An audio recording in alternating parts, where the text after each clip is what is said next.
In today's video, we're looking at the Balaur Arms 14th century longsword. This one has a very deep fuller running through it.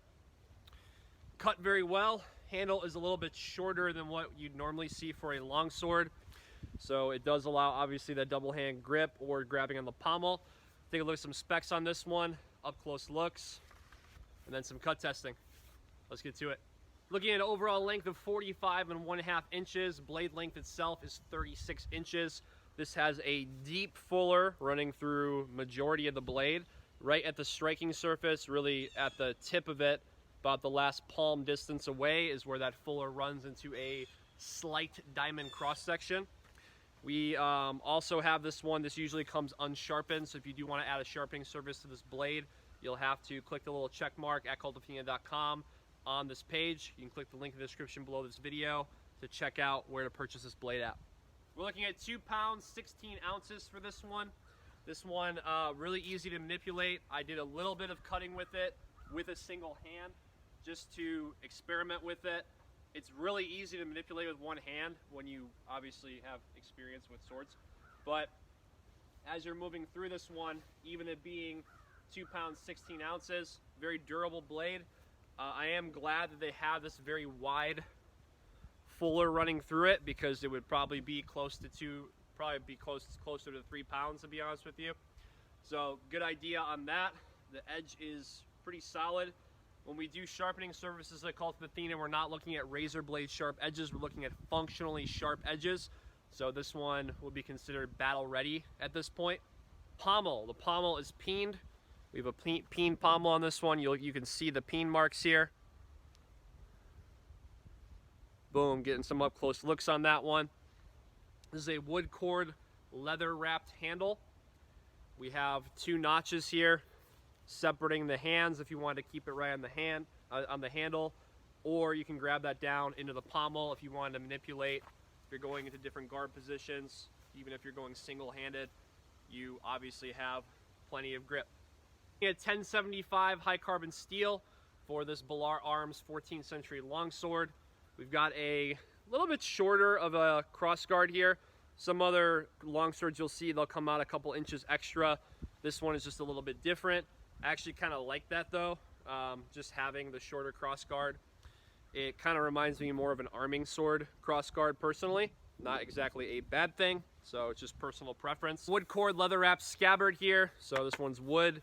It's got a rain guard, meaning that these 2 flaps are going to help protect against obviously rain, but not even just specifically rain, but just moisture getting into the scabbard. And it also just protects the crossguard. Acts as a little bit of retention. So at the crossguard right here, you'll see how it bumps out.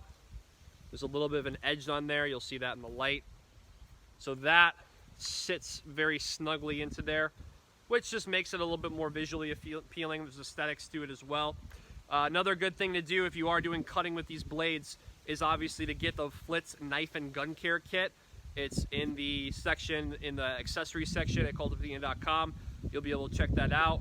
Keep the blade maintenance, keep any rust off your crossguard, and making it look brand new. And finally, we have the grip length. I kind of already talked about it, but the actual measurement is 7 1/8 inches. So again, you got 2 hands on it. Obviously, it's a longsword.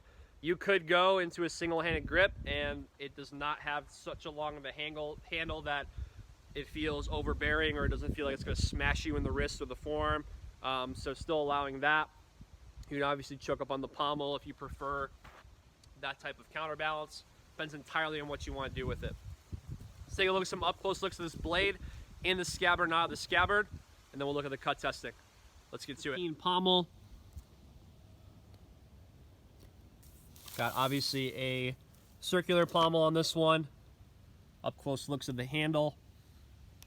If you see any blemishes on this one, it's just because, like right there, that's just because this is a blemished item. So that's what the one we're doing our review and cut testing with. There's the leather chap, sometimes referred to as a rain guard, covering the cross guard on both sides. Got some stitching on that as well. Running down the very simple scabbard, wood cord leather wrap scabbard to a steel tip. These notches right here are also intended so that you can run a sword frog and carry this. So if you want to have it a little bit higher up or a little bit dropped lower, and having those two leather attachments would attach to a belt. Then going the opposite way, we'll see that diamond cross section at the very tip runs into that very wide fuller, taking out excess weight, helping with good balance of the blade. Balaur Arms logo. And then this little notch here does help with the chap as it folds over, just to keep it in the scabbard. Another look at the handle. All right, we taking a look at this blade in the scabbard, out of the scabbard. Let's run to the cut testing. I will say that with the edge that they put on this, it did really well. Did a little bit of work on two-handed grip and also on the single-handed grip as well, just to see how it did, see how a little bit shorter of a handle did. I liked it a lot in the single-handed grip personally. You might like it better in the double with your hands closer together, or your hand on the pommel and on the handle. Let's take a look at this blade, see what it did.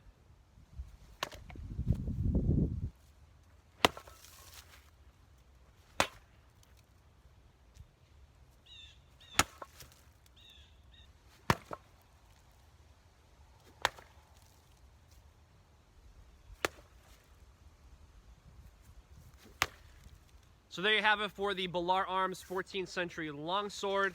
Did some cutting with it, up close looks in the scabbard and out of the scabbard.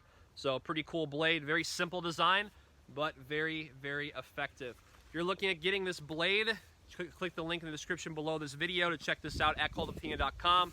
Again, if you need blade care and maintenance kits, we have those in the accessory section at kultofathena.com. Flit's knife and gun care kit is probably your best bet, best bang for your buck. Keep your blades without rust and making sure they're taken care of as the seasons change. Subscribe to the channel, like this video. See you in the next one.